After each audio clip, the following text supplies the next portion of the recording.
Selamat pagi teman-teman semuanya. Di hari ini yang sejuk ini, yang segar ini, dalam kondisi yang berbahagia, kami kembali lagi di acara Coffee Time. Coffee Time bukan hanya sekedar ngopi, tapi ngopi yang menginspirasi. Hari ini kita ngobrol-ngobrol dengan tema yang sangat luar biasa. Bagaimana sih untuk inspirasi buat teman-teman semuanya, khususnya yang senang dengan dunia entrepreneur atau pengen menjadi suatu wirausaha muda yang mana lebih sesuai dengan harapan kedepannya menjadi entrepreneur muda yang sukses. Hari ini saya di kota Sragen. Saya bersama beliau Bapak Didik Kardianto, sarjana psikologi. Beliau adalah menjabat sebagai General Manager Lestari Baru Group yang nanti akan saya ajak ngobrol, berbincang-bincang, berbagi ilmu, sharing, berbagi pengalaman, yang mana selain sebagai General Manager, Bapak Didik juga mempunyai hobi yang luar biasa yang nanti bisa menginspirasi buat teman-teman semuanya.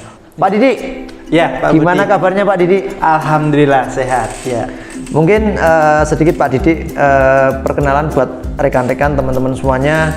Pak Didik mungkin dari background, mungkin dari awal mulanya kok sampai saat ini sudah bisa menjadi general manager, bahkan bisa mengelola perusahaan yang sifatnya grup dan punya hobi yang unik yang akhirnya bisa menjadi produktif dan menjadi wirausaha dan bisa menghasilkan buat Pak Didik. Terima kasih Pak Budi. Ya, selamat pagi teman-teman semua di channel Coffee Time. Perkenalkan, saya Didik Kardianto, untuk lulusan dari ilmu kebatinan ya, psikologi gitu. Memang kalau psikologi itu ilmu kebatinan ya Pak ya? Iya, kata orang seperti itu gitu. Ya. Berikutnya tadi ada ulasan tentang Pak Budi, katanya saya jadi seorang general manager ya di Lestari Baru. Itu mungkin sebutan saja karena saya sendiri juga bingung mau nyebut itu apa gitu. Yang jelas kata orang itu saya jadi rajanya Solo, jadi ya Hangabei kan gitu. Iya. Emang kalau raja itu kalau di Solo memang di kerajaan sebenarnya gitu ya Pak? Iya. Hangabei gitu ya? Nama Raja Solo, nama PB13 kan Hangabei gitu ya. Gitu. Ya. Berikutnya tadi juga diulas, memang saya punya hobi unik ya. Jadi dikala di situ mungkin banyak orang yang tidak suka, mungkin saya malah suka gitu ya. Banyak yang suka pelihara burung, banyak yang ocehan ya, tapi saya sukanya pelihara yang burung perkutut, burung terkukur, burung puta gitu ya. Alasannya apa ini Pak Didik? Pak Didik banyak hobinya, salah satunya burung, tetapi Pak Didik memilih terkukuk tadi ya, atau puter atau perkutut. Ini kan tentunya ada alasannya. Nah ini teman-teman penasaran nih Pak. Iya. Pada dasarnya memang saya itu bahasanya suka ketenangan gitu ya, suka yang tenang-tenang, yang santai. Burung itu menurut saya itu bisa menginspirasi, bisa memunculkan nuansa tenang kan gitu. Jadi selain daripada itu memang dalam nuansa untuk melestarikan budaya, karena itu burung asli endemik dari Indonesia yang khususnya di Jawa gitu ya. Jadi itu memang ada daya tarik tersendiri untuk saya bisa memelihara itu. Dari itu pun saya juga banyak belajar, karena ternyata di situ itu juga banyak ilmu yang ketika nanti kita hubungkan dengan dunia entrepreneur, maka di situ peluangnya juga sangat besar gitu ya.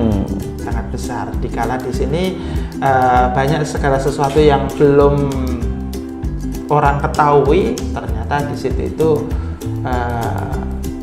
sangat besar peluangnya nanti untuk bisa kita kembangkan. Jadi pada dasarnya sebenarnya hobi saya bukan dalam rangka untuk ekonomis, tapi memang sekedar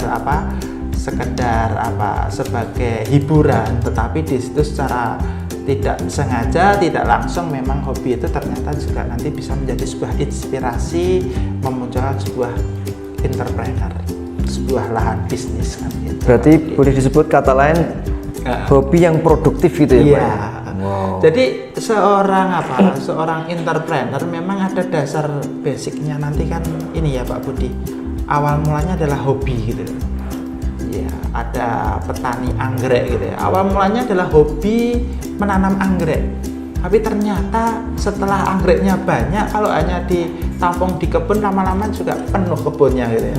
Akhirnya banyak yang tertarik, jualan anggrek gitu ya. Akhirnya hobi itu mendatangkan rezeki kan gitu. Dasarnya hobi itu. Ada yang hobi makan bakso gitu ya. Karena saking hobinya makan bakso, mungkin di situ kalau harus jajan bakso terus ya mungkin ya jenuh ya, mungkin bisa jadi aku tak bikin bakso sendiri. Ternyata muncul bakso yang beraneka ragam. Sekarang mengembangkan ada ya Pak. Bakso nduwer ada bakso apa itu namanya tulang rusuk gitu ya. Iya betul. Ada bakso mercon, ada bakso merapi, ya macam-macam gitu. Bahkan ada sekarang yang lebih unik Pak. Bakso bisa beranak. Itu awalnya dari hobi mungkin bisa ternyata seperti itu. Ternyata bukan hanya hewan atau manusia yang beranak, bakso juga beranak sekarang. Itu yang menakutkan seperti bakso beranak saja dimakan gitu ya. Jadi teman-teman semua khususnya adalah calon lulusan dari SBRI gitu ya. Jadi ketika kita mau mengembangkan usaha, memang di situ kita bahasane wong Jawa, yen wani ojo wedi-wedi, yen wedi ojo wani-wani gitu. Maksudnya Totalitas. Gimana? Oh, totalitas. Kita harus totalitas, harus memang sungguh-sungguh gitu. Artinya itu tadi, yen kowe wedi ojo wani-wani. Kalau kamu takut jangan berani-berani mencoba gitu ya. Tapi kalau kamu berani, ya all out. Jangan ada sedikit pun rasa takut, kembangkan. Udah, mesti nanti dengan proses, dengan sebuah jalan, maka di situ nanti semuanya itu akan apa? Ada jawaban, ada jalan keluar, ada solusi. Seperti itu Pak Budi. Gitu. Ternyata setelah kita kupas tidak sederhana yang kita pikirkan ya Pak ya. Ini mau saya hubungkan dengan ini Pak, apa namanya? Mau saya tanyakan hubungannya dengan wirausaha atau entrepreneur. Tentunya kan itu ada banyak pilihan. Pak Didi menyampaikan, oh ini bisnis bakso atau bisnis mungkin mie ayam. Nah, pasti tentunya ada hal-hal yang menjadi potensial untuk pemilihannya itu Pak ya. Iya, betul. Ya, gini teman-teman. Jadi ketika kita mau memilih sebuah peluang usaha, maka di situ memang banyak latar belakang. Ada yang tadi berbicara tentang misalnya kita mau mengembangkan usaha tentang burung, maka di situ mungkin latar belakangnya adalah hobi gitu ya. Hobi dijadikan sebuah bisnis, hobi ngopi gitu ya, Ternyata ini bisa menjadi sebuah lahan bisnis gitu ya. Bisa jualan kopinya, bisa jualan mugnya, bisa jualan resepnya, betul. Gitu ya. Bisa jualan medianya, misalnya mau buka cafe shop gitu ya, media displaynya dengan bahan misalnya kayu khusus yang sesuai dengan nuansa kopi gitu ya. Betul. Itu dari sekedar hobi ngopi gitu. Betul. Termasuk interiornya Pak ya. Gitu. Ada juga mengembangkan usaha nanti itu latar belakangnya adalah sebuah faktor ketidaksengajaan gitu. Ada. Jadi tahu-tahu kita disibukkan pada satu bidang gitu. Ternyata di situ menuntut kita all out di situ, menuntut kita itu fokus di situ, total di situ, lama kelamaan kita itu tertanam. Seperti sebenarnya saya itu meleset teman-teman, mohon maaf ya. Saya lulusan sarjana ilmu kebatinan, suruh bekerja di toko gitu ya. Itu sebenarnya tidak ada hubungannya, wong saya itu bidangnya adalah psikologi klinis gitu, nangani orang sing rodok terlalu percaya diri gitu ya, di tengah jalan itu pakai ODGJ. ODGJ sekarang gitu ya. Gitu, itu sebenarnya bidang saya waktu itu Pamang ya Pak ya. Saya bidangnya nangani konflik gitu, nangani bencana kayak gitu dulu. Tapi ternyata sebenarnya awal mulanya memang saya itu diminta oleh salah satu dosen saya untuk membantu temennya, yaitu pemiliknya Lestari Baru gitu. Sebenarnya saya hanya diminta 4 bulan. Tolong bantu teman saya di Gemolong karena HRD-nya mau buka praktek psikologi, jadi sekarang di sana kosong HRD-nya. Saya diminta untuk 4 bulan, tapi ternyata ini diperpanjang sampai alhamdulillah sampai ini sudah 15 tahun. Ini faktor ketidaksengajaan Pak Budi. Karena faktor ketidaksengajaan itu mau tidak mau saya belajar gitu ya.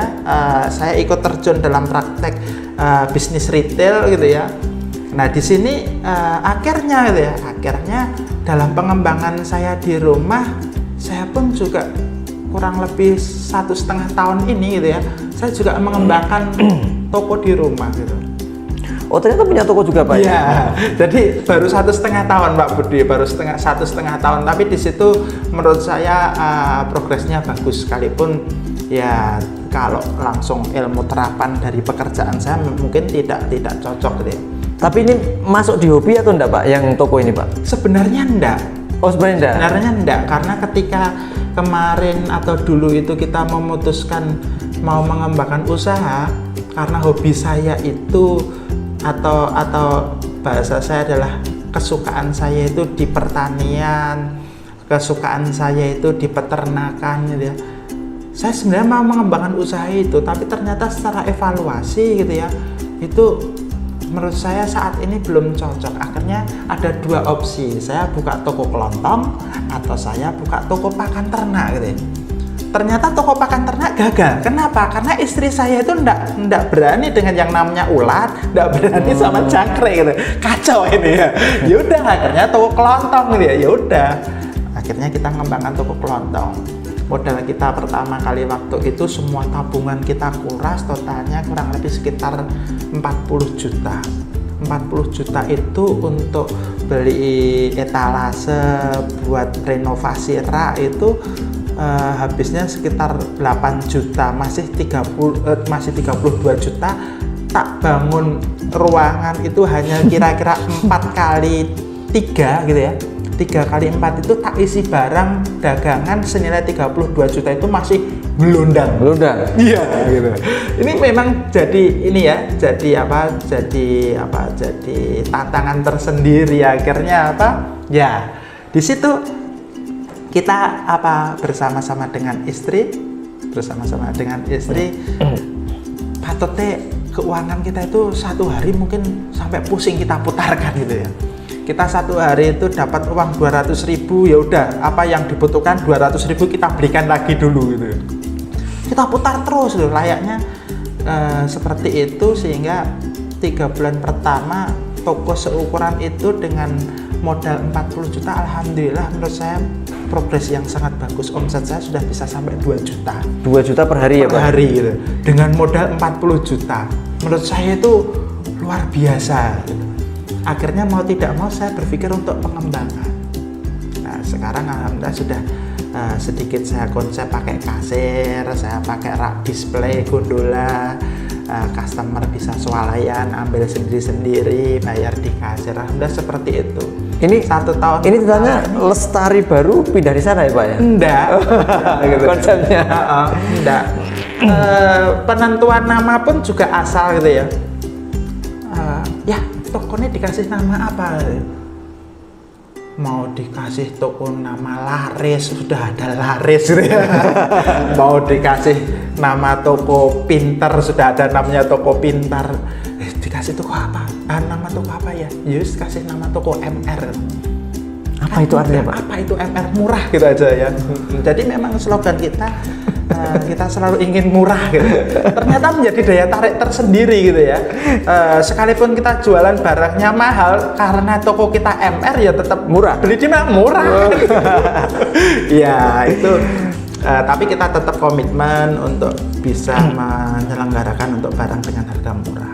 Itu latar belakang Pak Putih, latar belakang untuk kita entrepreneur. Kita dalam mengembangkan sebuah bisnis, mengembangkan sebuah entrepreneur sesuai dengan topik pembicaraan yang tadi disampaikan oleh Pak Budi. Jadi di sini memang kita butuh sebuah keberanian. Memang kita butuh sebuah keberanian dikala sebenarnya ketika kita itu sebagai makhluk yang berketuhanan, di Indonesia kan wajib memeluk agama. Ya, ada Islam monggo, Kristen Katolik monggo, Kristen Protestan monggo, Hindu monggo, Buddha monggo, bahkan aliran kepercayaan pun juga monggo. Yang penting kita harus yakin bahwa dalam kehidupan ini ada sosok yang disebut Tuhan Sang Pencipta kan. Karena kita menjadi makhluk yang berketuhanan, kita yakin bahwa hidup ini sebenarnya sudah diatur, hidup ini sudah dicukupi oleh Tuhan, oleh Allah kan gitu. Kalau saya Muslim, mohon maaf gitu ya, oleh Allah. Jadi karena hidup kita sudah dicukupi, sebenarnya Allah itu sudah mencukupi, Tuhan itu sudah mencukupi bahwa kita itu dijamin untuk bisa hidup. Apapun yang kita lakukan, Tuhan Allah itu sudah menjamin kita itu mesti bisa hidup. Mau kita kerja, mau kita itu tiduran, mau kita jalan-jalan, mau kita apapun yang kita lakukan, kita sudah dijamin tetap bisa hidup. Tapi gitu ya, Allah tidak menjamin gaya hidup kita gitu. Ini ilmu ini saya dapatkan dari mana Pak Budi? Dari bak truk Pak Budi. Pak truk ya? Ketika saya perjalanan, di depan saya ada truk pasir, ternyata ditutup bak truk itu ada tulisan Gusti jamin uripmu, ning Gusti orang jamin gaya uripmu. Nah, ini ilmu ternyata. Bak truk menjadikan sebuah ilmu, sebuah inspirasi. Jadi kalau kita itu ingin apa? Ingin koyok konco-koncone gitu ya. Wah, konco-koncone ini kebetulan mau lebaran gitu ya. Kalau mau mendekati lebaran itu anak-anak bajunya baru gitu ya. Kalau kita ingin kita sesuai dengan teman-teman kita, kalau lebaran juga bisa membelikan anak baju baru gitu ya. Oh, kita pengen gitu ya, karena sekarang masa pandemi banyak sekolahnya yang online gitu ya, daring gitu ya. Anak-anak harus ada HP khusus untuk daring gitu ya. Kita harus bisa ikuti, belikan anak ini. Ini gaya hidup gitu, dan ini itu tidak dicukupi oleh Allah yang gaya hidup itu gitu. Itu bedanya kebutuhan dengan keinginan ya Pak ya? Ya sebenarnya hampir sama ya? Sebenarnya itu kebutuhan Pak, bukan keinginan. Bukan ya? Bukan sebenarnya, tapi ini kan gaya hidup. Oh, gaya hidup. Iya. Kalau kita itu yang penting urip gitu kan, nggak butuh sebenarnya bakdo, ora butuh kelambi anyar kan gitu. Gitu Pak Budi. Tapi kan kita tidak mungkin ya, tidak mungkin. Karena kita tidak hidup sendiri. Kalau kita hidup sendiri mungkin bisa. Anak kita mau lebaran, ya baju baru gitu. Nah, lebaran nggak pakai baju baru nggak apa-apa gitu. Ya mungkin anak suatu saat bisa terima gitu. Tapi nanti kalau ngerti teman-temannya bajunya baru, ya masa kita jadi orang tua nggak sakit hati seperti itu. Betul, dengan itu teman-teman. Kalau Tuhan, kalau Allah itu sebenarnya sudah mencukupi hidup kita, tapi Allah itu tidak mencukupi gaya hidup kita, maka di situ itu kan kita harus bisa berusaha. Loh, gaya hidup bukan berarti tanda kutip adalah mewah-mewahan, glamor, tidak seperti itu. Bahkan ngapunten, mungkin bisa disebut kita berderma, kita infak, kita sedekah, itu juga mungkin bisa jadi gaya hidup. Karena itu tuntutan hidup kita gitu. Bukan hanya sekedar untuk hidup, tapi itu tuntutan. Agar kita juga bisa ikut, bismillah, aku bisa mengikuti apa perintah agamanya Allah. Setiap mendekati bulan Idul Fitri saya menunaikan zakat gitu ya. Maka di situ ini kan tidak hanya untuk hidup gitu. Kalau hanya untuk hidup, orang zakat enggak apa-apa. Wong sing dipangan wis kadang enggak. Sing penting kan urip kan gitu. Lah, oleh karena itu kita harus punya mentalitas, kita punya motivasi, kita punya semangat untuk bisa mengembangkan hidup. Di antaranya nanti caranya ya mungkin ada yang bekerja, ada yang berwirausaha. Kan gitu, Pak Didi, ngobrol-ngobrol tentang entrepreneur nih. Pak, suka dukanya kan tadi dari hobi ya, Kalau hobi itu kan seneng-seneng semuanya, seneng semua. Tapi ada nggak hal-hal yang ternyata belum disampaikan? Ternyata katakan ngopeni manuk itu ternyata juga tidak mudah gitu loh. Ada hal yang mungkin tidak menyenangkan atau hal yang ya bukan tidak menyenangkan ya, sesuatu yang itu sebenarnya berat tetapi harus dikerjakan. Pernah ngalami seperti itu enggak Pak? Ya sebenarnya kalau duka dalam pengembangan usaha itu sebenarnya tidak ada. Duka. Atau apa susahnya itu sebenarnya tidak ada sebenarnya. Kalau dinikmati Pak Budi. Karena yang namanya usaha itu kan tetap terus berproses. Lah ini loh Pak, maksudnya ini ilmu mahal. Maksudnya kan belum tentu setiap orang yang punya kesenangan hobi terus kemudian bisa menikmati, bahkan hal yang terjelek pun bisa menikmati dan bisa mensyukuri gitu loh Pak. Ini kuncinya yang penting Pak. Itu kalau orang nyebut sebutannya jangan lupa bahagia gitu ya. Bahasa gaulnya gitu ya Pak. Bahasa gaulnya gitu, jangan lupa bahagia. Kita mengembangkan sebuah usaha. Misalnya saya bekerja di toko 15 tahun. Dari dulu masih kecil, tokonya baru dua pun, yang satu sedang, yang satu masih kecil gitu ya. Tapi sekarang di tahun 15 tahun ini alhamdulillah berkat bekerja sama dengan teman-teman dalam mengembangkan, dukungan dari owner yang support terhadap pengembangan gitu ya, dan juga tidak lepas dari yang namanya keriduan dari Tuhan, keriduan dari Allah, maka di situ perkembangannya memang luar biasa. Sekarang udah 7 cabang. Kalau bahasanya gitu ya, retail is detail. Baru denger retail is detail ya. Retail is detail itu mesti musing kayak gitu ya. Baru mau lebaran saja itu harus nyiapkan uang susuk gitu ya. Ini berarti seperti kemarin saat saya konfirmasi itu ya Pak ya. Saya nggak bisa Pak Budi kalau hari hari Jumat karena saya harus ke bank. Kenapa cari uang 200 rupiah sama 100-an rupiah gitu? Nggak mungkin Pak, kita buka toko ternyata kita nggak ada susuk, itu nggak mungkin ya. Benar. Mohon maaf, yang 200 rupiah belum ada ninggal nggih, nggak bisa gitu ya. Atau ini yang 200 rupiah dibawa dulu aja, besok kalau kesini bayar lagi, bablas Pak gitu. Nah, mungkin dengan bahasa lebih keren Pak. Mohon maaf Bapak, ini yang 200 rupiah kita donasikan bolehkah? Nah, kalau enggak boleh gimana? Kalau nggak boleh, donasi itu kan keikhlasan gitu. Keikhlasan.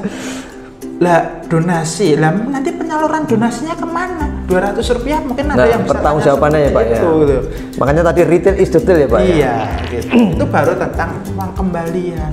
Belum berpikir tentang stok. Kalau stok nanti spekulasi gitu ya. Lebaran ini masih pandemi, nanti rame enggak, boleh mudik atau enggak. Saya mau nyetok kongguan berapa, saya mau nyetok tenggo berapa, karena gitu enggak bisa diretur. Kan gitu. Kalau itu saya sangat terbayang Pak Adi. Kan sangat bisa merasakan. Ini udah cekot-cekot ini, kalau enggak siap nanti sakunya enggak isi dompet tapi sakunya isinya bodreken gitu. Nah, gini Pak Budi, itu bahasanya, kalau bahasanya sebetulnya dari suka dan duka. Tapi ternyata kalau itu kita nikmati, sebenarnya semuanya adalah proses. Jadi di situ nanti tidak ada dukanya. Karena semuanya nanti akan ada ilmu, akan ada hikmah kan gitu. Betul. Dinikmati gitu, dinikmati sesuai dengan kemampuan kita. Seperti itu, karena berkembangnya usaha itu nanti akan seiring dengan berkembangnya masalah. Nggak akan usahanya kelasnya sedang, masalahnya kelas berat, nggak akan mungkin seperti itu. Kalau usahanya kelas sedang, masalahnya ya mesti kelas sedang. Atau mungkin bisa jadi karena perfectnya sebuah manajemen, usahanya sedang, maka masalahnya masih masalah skala kecil. Bisa jadi seperti itu. Usahanya sudah besar, masalahnya masih biasa-biasa saja bisa. Kenapa? Manajemennya handal. Kan gitu. Nah ini itu kalau berbicara tentang suka dan duka kan gitu. Jadi sebenarnya ini teman-teman semua, jadi ada sebuah pesan tadi tentang mengembangkan usaha memang dituntut adanya sebuah keberanian, sebuah mentalitas kita. Tapi kalau orang sepuh dulu ngomong, baru berbicara saja kita yang ngomong wae kudu nganggo waton. Ojo waton ngomong. Lebih-lebih kalau kita mau memberikan sebuah kebijakan, mengambil sebuah langkah, maka di sini jangan asalkan, tetapi kita harus berdasarkan gitu. Kita harus punya mentalitas, kita harus punya keberanian, yang mana di situ itu kita tetap keberanian kita adalah keberanian yang berdasar. Tidak asal wani tabrak kan gitu, tidak, tapi tetap dengan adanya perhitungan kan gitu. Jadi kita mau mengembangkan usaha, tetap harus diawali dengan niat. Kalau sudah ada niat, maka kita tetap akan melakukan prosesnya. Nah, saat kita menjalankan proses di sini, itu nanti banyak yang menuntut kita untuk mengeluarkan keberanian-keberanian kita.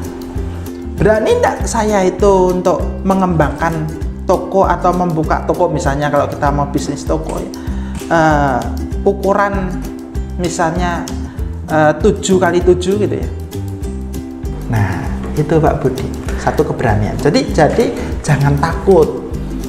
Yang penting kita jalan, kita harus berani, tapi dengan penuh perhitungan. Pak Didi, sebenarnya seperti ini itu serta merta atau mengalir saja, atau memang itu dari awal sudah direncanakan Pak? Itu Pak, entrepreneur itu kan butuh perencanaan atau enggak Pak, seperti itu? Betul, iya. Jadi ketika kita mau membuka sebuah bidang entrepreneur, kita mau membuka sebuah kesempatan, sebenarnya kesempatan kan tidak datang serta merta Pak. Artinya di situ itu kita itu bisa menangkap sebuah kesempatan itu tidak asal. Artinya orang yang bisa menangkap kesempatan itu adalah orang yang siap menangkap kesempatan itu. Yang bisa menangkap kesempatan adalah orang yang siap. Maksudnya bagaimana nih Pak? Gini, Pak Budi berkesempatan enggak untuk jadi presiden RI Pak Budi? Oh, berkesempatan Pak? Iya, saya juga berkesempatan. Nanti kita kompetisi ya di Pilkada tahun 2024. Gitu. Kompetisi. Sama-sama punya kesempatan presiden. Betul. Gitu.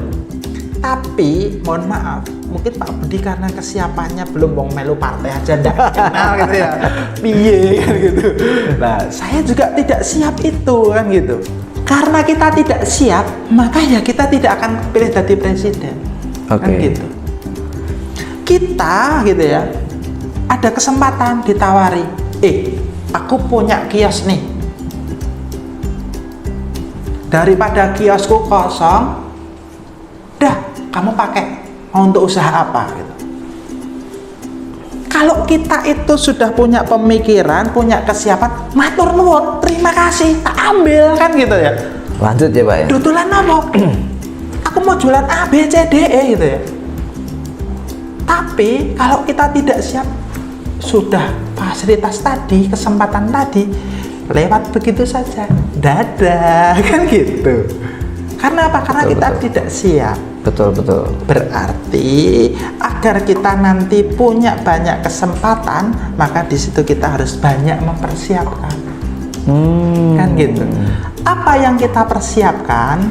Satu, yang pertama adalah kesiapan secara spiritual Pak Budi. Kesiapan spiritual. Karena saya itu sekali lagi, kita sebagai makhluk berketuhanan itu dasar yang pertama. Keyakinan spiritual kita harus punya itu. Apa?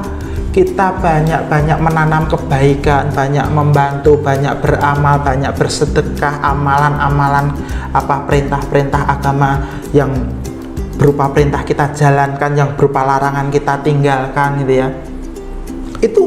Itu menjadi bekal pertama. Menjadian Pak ya, nanti akan diberikan petunjuk, bahkan peluang ya Pak ya. Iya, ini nanti dan mungkin bisa jadi akan jadi kekuatan, dan di situ nanti mungkin bisa jadi sebuah petunjuk atau hidayahnya. Dalam proses pengembangan enenge ketemunya solusi,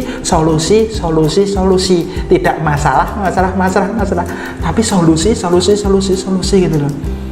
Yang kedua adalah ilmu. Jadi kita harus banyak belajar. Nanti di situ ya semua yang kita temui itu nanti akan jadi ilmu. Tidak belajar tidak mesti harus aku bisnis misalnya kuliner. Maka aku beli buku kuliner, tak baca semua, tak hafalkan, bahkan nanti kalau ada pertanyaan tentang ini langsung teringat, itu buku judulnya ini halaman sekian, kita sampai hafal seperti itu. Tidak seperti itu ilmu Pak. Ilmu itu adalah segala sesuatu nanti yang sudah diberikan Tuhan juga kepada kita tangkap dengan panca indera kita. Jadi yang kita lihat itu nanti ilmu, yang kita dengar ilmu, yang kita cium ilmu gitu ya. Jangan-jangan ini Pak Didi juga hobi masak juga nih? Iya, saya senang masak karena saya senang makan kan gitu. Nanti habis ini buka anu juga ya Pak ya? Apa? Bisnis kuliner juga ya? Ada wacana. Oh, bener kan? Bawah toko nanti atas tak buat pedangan. Kan gitu. Entah, sekarang katanya wedangan itu asik ya. Coffee shop gitu ya Pak ya? Kopi shop gitu ya. Kopi shop boleh atau wedangan ya boleh gitu ya. Karena jualan air 1 gelas gini dijual 5.000 laku gitu. Laku? Wedangan gitu ya. Itu penipuan sebenarnya gitu. Nih ya gelas dihapus kan rapopo halal kan gitu. Ya itu menguntungkan. Jadi jiwa entrepreneur satu dituntut keberanian, yang kedua ada sebuah kesiapan. Kesiapan tadi yang pertama adalah kesiapan spiritual, yang kedua adalah kesiapan ilmu. Terus yang ketiga itu ada kesiapan attitude Pak Budi. Kesiapan attitude atau sikap ya Pak ya? Sikap kita. Jadi kalau kita itu tadi misalnya kita berbicara tentang sing jelas misalnya kita toko. Baik. Buka toko gitu ya. Ya attitude kita ya harus mencerminkan seorang pelayan kan gitu. Ketika ada customer yang datang, sekalipun customernya datang bertanya, Mas mohon maaf napa wonten obat tikus gitu ya.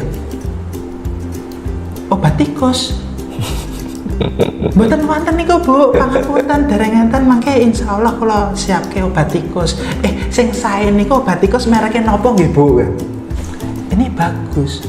Kalau enggak bagus, Bu, niki toko kelontong jualan obat tikus, nanti salah-salah nanti malah dikasihkan anak Bu. Wong sini jualannya itu ciki gitu ya. Nanti bisa tersinggung ya Pak ya? Nah, itu kan berarti attitude-nya kurang bagus.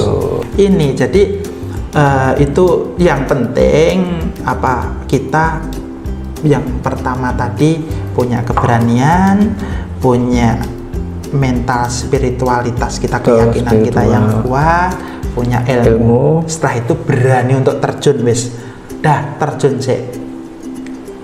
Apapun resikonya serahkan kepada yang di atas ya Pak ya? Iya, dan tentunya kita tetap harus berpikir untuk maju. Kan gitu. Jadi nanti kita cari solusi. Semuanya tidak ada yang terlepas dari masalah. Semuanya mesti ada masalah. Gitu ya.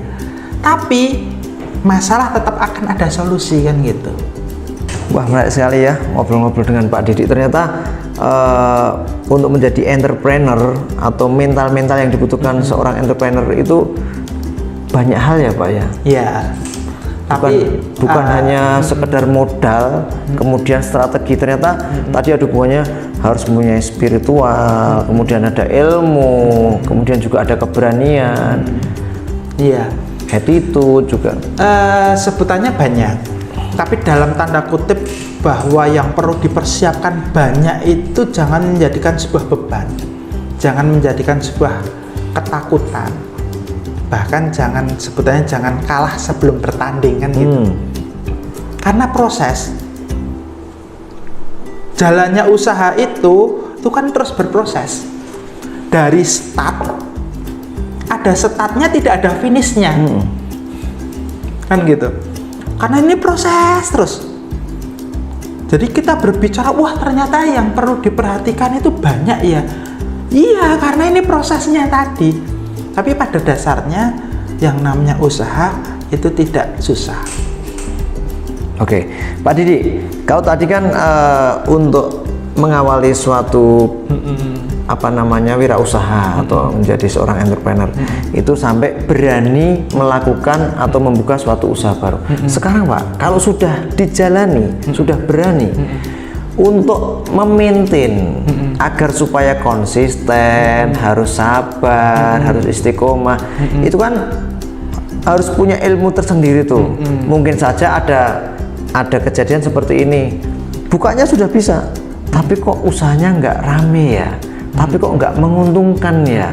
Berarti kan kita harus memunculkan strategi. Nah, ini hal apa yang dibutuhkan Pak untuk menjaga biar tetap konsisten itu Pak? Ya, jadi yang kita bahas yang pertama tadi, untuk menjadikan usaha itu sukses, usaha itu konsisten, berhasil, diterima oleh masyarakat sehingga usaha kita bisa berjaya gitu ya, bisa berjalan. Betul. Dan tetap profit kan gitu. Nah, ini yang kita bahas yang pertama ini sebenarnya adalah nanti yang poin yang kedua. Yang pertama adalah siapkan sebuah manajemen.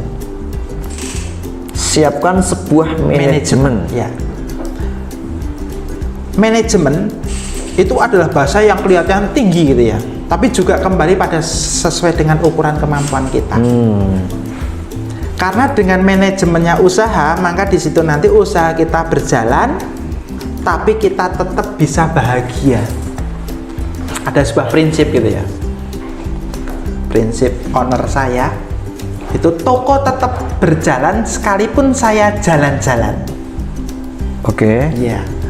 Owner saya piknik, owner saya tur, bahkan tidak hanya dalam negeri, luar negeri, ke Turki, ke Jepang, kapal pesiar 1 bulan gitu ya. Nggak mungkin ya owner saya piknik, sorry saya piknik, toko tutup dulu ya gitu, bubar Pak gitu. Iya. Kenapa ownernya, pimpinannya jalan-jalan kok usahanya tetap jalan? Karena ada manajemen gitu ya. Kan gitu. Ada manajemen keuangan, ada manajemen barang, ada manajemen marketing, ada manajemen itu ditata, diatur, tinggal bidangnya apa. Ini yang pertama, siapkan manajemen. Jadi kalau toko masih skala kecil, berarti ya manajemennya tadi sebutannya seperti saya, HBI gitu ya. Siapa yang bagian keuangan? Saya gitu ya. Langsung ownernya gitu ya. Siapa bagian kasir? Saya gitu ya. Siapa yang bagian pembelian? Saya gitu ya.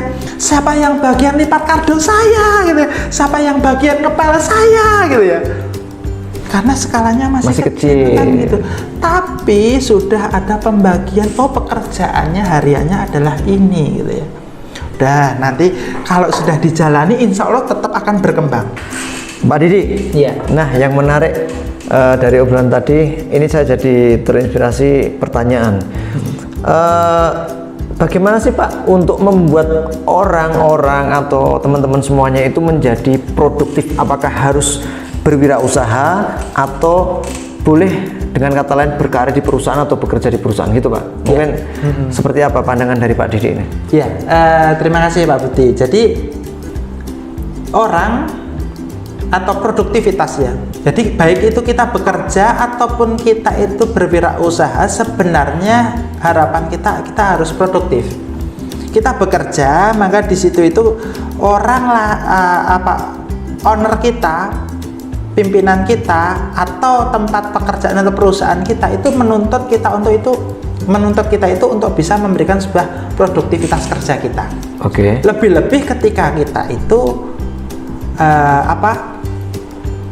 berwirausaha, menjadi seorang bisnismen, sebagai seorang entrepreneur, maka di situ jelas kita setiap hari kita mesti ada tuntutan dari pribadi kita, apa yang sudah harus kita kerjakan di hari ini, sehingga di situ tadi secara target itu capaiannya seperti apa. Nah, ini yang perlu betul-betul dipersiapkan Pak. Kenapa? Karena karakter orang itu ada banyak sekali gitu ya, ada banyak sekali. Yeah. Kembali pada mindset dalam hidupnya gitu ya, itu tadi, tenang, Belanda masih jauh gitu ya, tenang, Tuhan menjamin hidup kita gitu. Sekalian tadi, hidup kita dijamin tapi gaya hidup kita tidak kan gitu. Ada yang berpikir mindsetnya jangan lupa bahagia, hidup hanya sesaat gitu ya. Ada yang mindsetnya muda foya-foya, tua kaya raya, mati masuk surga, gitu ya. Nah, di sini ini nanti akan membentuk sebuah karakter orang yang beraneka ragam, dan karakter ini akan membentuk sebuah sikap, gitu. banyak orang, kita ngapunten berbicara pada remaja dan dewasa muda, atau mungkin nanti akan terbawa sampai ke dewasa tua ataupun ketua. Ada orang yang bersikap bahasa Seragene porah. Bahasa Solonya karepmu ra karepmu kan gitu. Masa bodoh kan gitu ya. Nah, wis to, tenang wae, urip pisan kok digawe rekoso. Urip pisan yo dinikmati kan gitu tuh. Bangun pagi ngopo? Siang aja enak kok. Masih jam berapa? Masih jam 10. Nanti bangun jam 12, mandi, makan gitu. Kalau ada yang dimakan ya Pak ya. Tapi Tuhan jamin hidup loh. Oh iya. Tuhan jamin hidup. Jamin hidupnya. Bangun tidur jam 12, ya toh? Mandi, dia keluar. Nah, apakah dia bekerja? Ya enggak. Gini. Atau malah sing carane sing enggak baik. Oke. Oke kan gitu. Tuhan menjamin hidup. Tuhan jamin hidup. Tapi itu tadi ada orang yang masa bodoh. Ada orang yang antara bahasanya belum konsekuen, belum stabil. Terkadang saat motivasi tinggi, wah semangatnya luar biasa. Kalau sedang motivasinya tinggi, biasanya orang yang sedang kena masalah. Kalau orang sedang kena masalah ini eling Pak. Bahasa Jawa ini, kowe yen kena masalah eling. Ning yen kowe lagi ra ning masalah, lali kan gitu. Jadi katanya masalah itu Tuhan ngelengke katanya. Gitu. Nah, ini belum konsekuen. Belum stabil. Jadi kalau sedang motivasinya tinggi, tadi yang pertama porah, apa namanya? Masa bodoh. Masa bodoh gitu ya. Yeah. Yang kedua ini itu tidak stabil. Yang darani semangat gitu. Yang darani males banget. Wah, wes. Ini ya. Ini. Terus yang ketiga, ada orang yang betul-betul bahasa saya adalah dia itu berpikir tentang masa depan. Ini ya tidak baik loh Pak Budi. Ini ya tidak baik. Wah, terlalu memikirkan masa depan itu. Akhirnya masa depan dong kelakon saja sudah lulus Pak. Lulus gimana maksudnya Pak? Yo tinggal di Mangunjaya. Kan gitu ya. Ya. Itu tinggal di rumah sakit juga. Karena berpikirnya terlalu kencang ya Pak. Terlalu kencang, urung dilakoni ngogek kan gitu. Sekalipun ini penting. Karena kita harus berpikir masa depan. Karena kalau kita tidak berpikir masa depan, kita tadi tidak siap kan gitu. Oke. Di sini lalu sikap karakter yang paling tepat yang bagaimana? Sikap karakter yang seimbang. Kita tetap memikirkan masa depan, kita tetap mempersiapkan hidup kita tetap mempersiapkan proses kehidupan kita, tetapi kita tidak meninggalkan yang namanya kenyamanan hidup. Setelah adanya mindset muncul sebagai karakter akan membawa sikap itu akan membawa cerminan kehidupan. Maka di situ yang paling baik itu adalah yang seimbang. Ingat masa depan, tetapi ingat diri untuk tetap bisa bahagia. Artinya di situ kita bisa sukses, tetapi kita juga bisa menikmati kesuksesan. Wow, luar biasa ini. Pak Didi, Ya. ini kan dari tipikal atau karakter dari masing-masing orang beda-beda nih.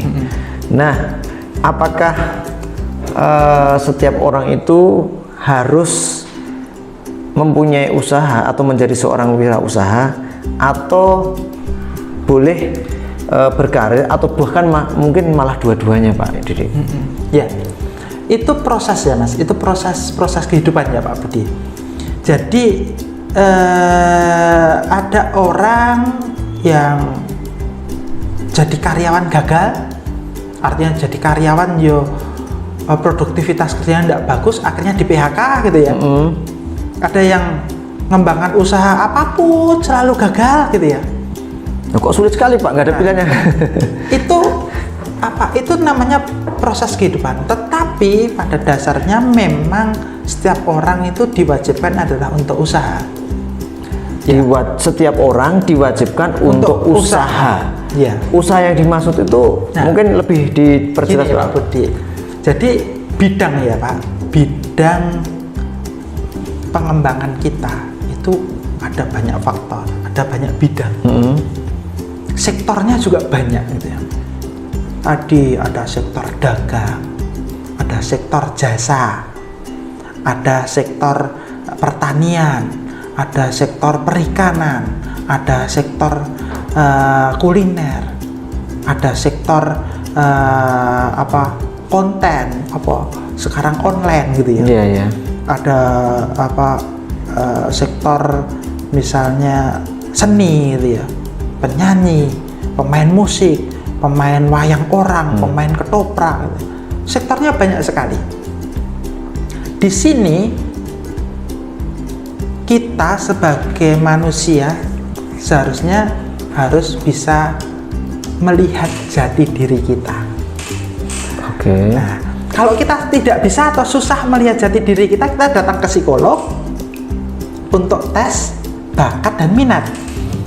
Dan iki bakatku ki opo to, minatku ki opo to gitu. Nah, maka di situ nanti akan terpola.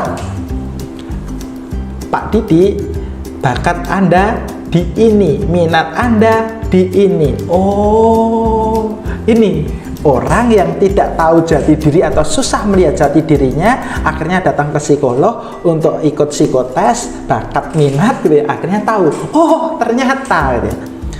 Sikap kerjaku bagaimana toh? Oh iya wes, psikolog ngetes lagi tentang sikap kerja. Pak Didi, ketahanan kerjaan jenengan seperti ini, kestabilan kerjaan jenengan seperti ini gitu ya. Stresor kerjaan jenengan seperti ini, motivasi kerjaan jenengan seperti ini, akan tahu. Nah, kalau sudah tahu itu, maka kita terus memformulasikan kira-kira aku ki cocoknya nggon opo toh, kan gitu. Karena tadi aku nyoba usaha kuliner gagal, aku jualan wedangan angkringan gagal, aku jualan mie ayam gagal, aku jualan bakso gagal, sampai aku jualan cilok gagal. Jadi ki opo toh kan gitu. Nah, ternyata dari tes bakat minat itu digambarkan kamu itu tidak cocok sebagai seorang pedagang kuliner, pedagang makanan. Kamu itu ternyata cocoknya di bidang kesehatan. Nah, ya. Karena aku bidang kesehatan, ya bener wong aku ndek ben lulusannya misalnya saya itu S1 keperawatan. Berarti kalau di dunia entrepreneur ya Pak, harus mengetahui kompetensi ya. Ya. Atau boleh dibilang seperti itu atau bagaimana? Jadi satu gambaran kasar Pak Budi, satu gambaran corok bodon ya wong Jawa ngomong gitu ya. Yen kowe arep usaha dodol bubur, kowe ya kudu ngerti rasane bubur, iso ngerti masak bubur. Kembali lagi ke ilmu tadi ya Pak. Kan gitu. Ya ya ilmu boleh, pengetahuan boleh, intinya itu tadi kowe kudu ngerti ilmu nih kan gitu. Lah ya ilmu. Ilmu. Gitu ya. Gitu. Nah, terus apa itu namanya Pak Budi? Yen kowe arep dodolan teh, ya kudu ngerti racikannya gitu ya. Racikan teh gitu. Sekalipun kamu nanti punya karyawan, koki sing masak bubure, koki sing buat teh gitu. Tapi kamu harus ngerti. Pak Didi menarik sekali ya, ini untuk menginspirasi buat teman-teman baik itu mahasiswa SPRI maupun secara umum.